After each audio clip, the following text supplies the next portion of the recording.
WhatsApp और आज हम बात करेंगे कांतारा 2 चैप्टर 1 के बारे में and my one word review for the movie will be slightly disappointed.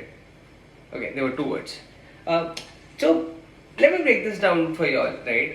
सबसे पहले I have been an ardent follower of the entire Kantara universe, and especially watching all these movies really makes me happy because it brings out our core culture. It brings out a lot of these folklores जो बहुत सारे लोगों को पता नहीं है, and it's a fab job done. And I think we've already seen what Kantara 1 did for not just cinema in general, but especially for the people of Tulunadu and all those people, right?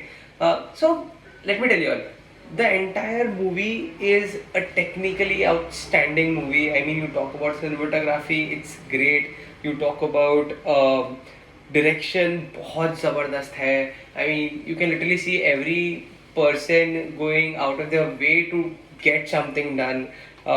Kudos to Rishabh Shetty. It's amazing the way he's directed the movie. He's put himself into the shoes of a writer, probably screenplay also, and like he's bugged up also, right? So काफी मेहनत वाला काम है, and like 100 marks for all the efforts that all the team have put in, right? लेकिन the problem is I could not feel the heart of the movie somewhere, which I thought was somewhere missing. Let me tell you all, ठीक है? And like imagine this. Now the entire story revolves around certain deities. कुछ देवताओं की story के बारे में हम बात कर रहे हैं. And we already know the kind of transition that happens in the previous part जो हमने already देखा हुआ है, right? जहाँ पे गुलिगा की बात करें या पंजुर्ली की बात करें, ये सारे देव जो है, देवता जो है, वो जिस तरीके से इंसानों पर हावी होते हैं, and then the transformation that happens, it's something that we have already seen. So कहीं ना कहीं in the second part that we saw, उसकी जो लॉयल्टी नहीं, नॉवेल्टी, उसकी जो नॉवेल्टी थी, that was somewhere lost in translation for me. That's point A. Point B, I felt कि बहुत सारी चीज़ें पैक करने के चक्कर में यहाँ पे जो इम्पोर्टेंट चीज़ें थी वो सिर्फ ऐसा चेक बॉक्स को टिक टिक टिक टिक करके निकल गए, एंड देयर वाज नो ठहराव और there was no stay on any of these pointers for you to wait, enjoy, and take it in. In the first part, what I basically loved was every character had a great transition arc, like right from your villain to the Rishabh Shetty's character, which was Shiva, and all those people. हर एक का अपना एक character arc था. So by the end of the movie, whatever happened, it felt amazing. Like for example, जो police वाला भी था first part में, right? You know how he was always against these people, these group of people जो गांव में रहते थे, and towards the end he himself fights along with these people against the villain. तो उसका पूरा आर्क खत्म वहाँ पे हो जाता है. ऋषभ शेट्टी का जो खुद का कैरेक्टर था इन द प्रीवियस पार्ट, उसमें इट वाज बेसिकली लाइक उसे ये सब चीज़ों में भरोसा नहीं था, and toward the end he himself becomes the guy who dances, who performs the Bhootakola and embodies the god. तो वो ट्रांजिशन बहुत बढ़िया था. यहाँ पे कहीं पे भी मुझे किसी भी कैरेक्टर का ट्रांजिशन जो है वो कहीं मुझे अनफॉर्चुनेटली समझ में नहीं आया.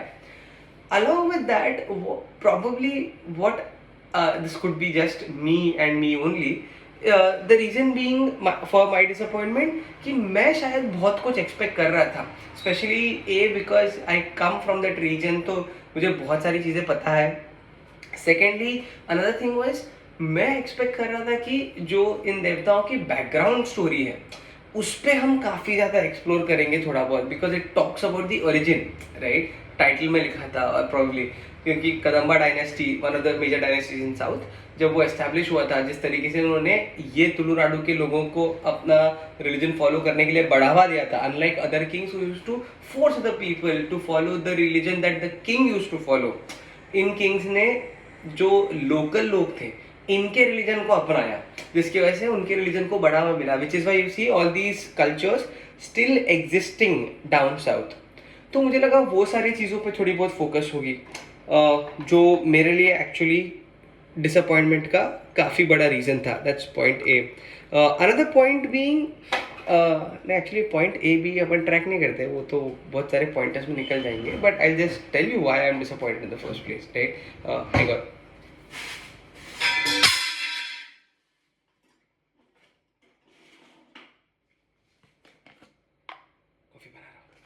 yeah, that was one. And another reason one why I was majorly disappointed is इन सारे देवताओं की कहानी ना यार बहुत क्रेजी है, राइट? लाइक फॉर एग्जांपल अगर हम एक छोटा सा ही एग्जांपल दूं, शिव भगवान की मैं बात करता हूँ, तो शिव भगवान is basically the ruler of an army of various deities जिनको हम बोलते हैं गणा, ठीक है? और उनमें हर एक गणा का कुछ ना कहीं रोल होता है, और उसमें से वन ऑफ द गणा is basically your Panjurli, which is basically your boar head.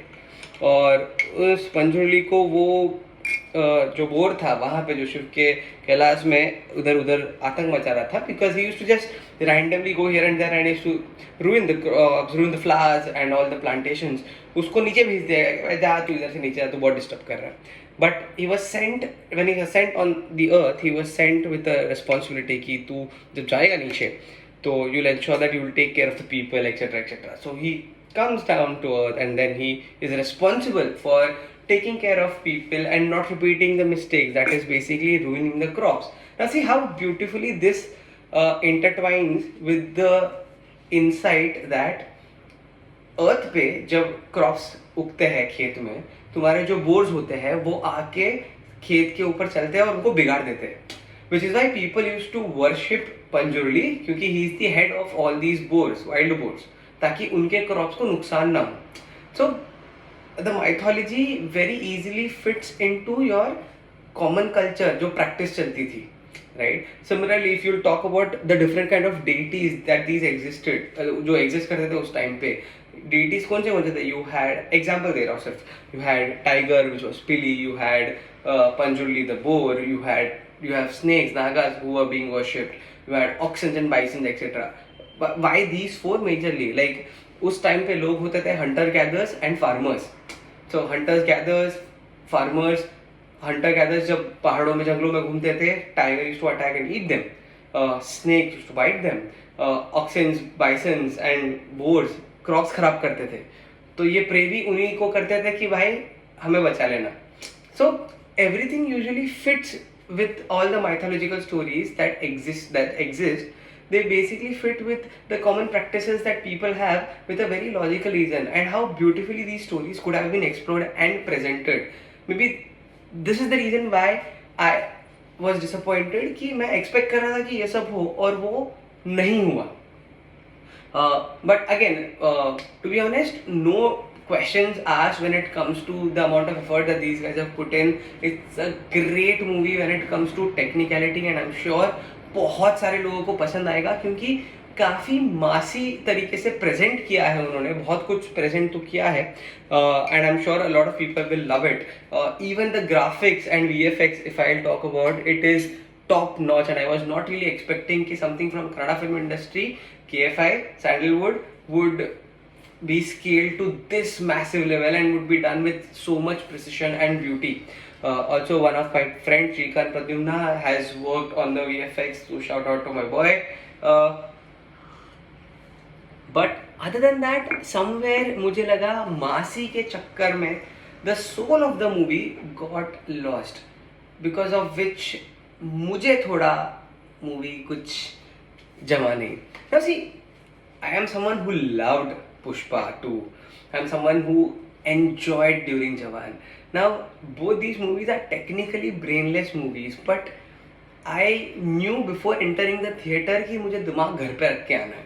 Like it's a movie by Sukumar, it's a movie by Atlee, it's supposed to be a मासी movie जहाँ पे शाहरुख खान, अल्लू अर्जुन को हम larger than life दिखाएंगे, तो I am fine with it, क्योंकि I went with that expectation, right? Allu Arjun last के fight scene में 11 लोगों को चबा के उनको मार रहा है, मैं एक्सपेक्ट कर रहा हूँ कि भाई ऐसी कुछ तो अतरंगी होगा, तो मुझे मजा आया। Let me tell you, even with that Allu Arjun wala scene, right, especially in the climax, जब आईगिरी नंदिनी बजता है and suddenly he takes that Devika होता है, वो मेरे लिए बहुत सॉलिड पावर पंच वाला मूवमेंट था, वेयर आई वाज लाइक भाई ये तो क्रेजी हो गया, ये क्या कर दिया, अनएक्सपेक्टेड था। वो मूवमेंट मेरे लिए कांतारा 2 में कोई था ही नहीं. लाइक इवन विद कांतारा 1 जो क्लाइमैक्स था, that was bonkers for me. वहाँ बहुत सारे लोगों का कंप्लेंट्स था विद रिस्पेक्ट टू राइटिंग की misogyny this that etcetera, but then that was just a part of the plot. Screen पे जो थोड़ी ढीली थी वो इसमें भी था, वो पिछले पार्ट में भी था. But then the last half an hour was maddening for me, right. वो मैडनिंग मोमेंट जो था वो मेरे लिए इस पूरे फिल्म में वो कभी आया ही नहीं. एंड इवन विद देवैया, जिस तरीके से उसने एक्टिंग की है, it is too good. The guy has been underutilised. Rukmini Vasanth, the pretty woman, last time I saw her in a movie which was basically called Saptasagar Dachello. I almost cried looking at her acting. इतनी बढ़िया उसने acting की थी. यहाँ पे भी लगा कि उसको अंडर यूटिलाइज किया गया है.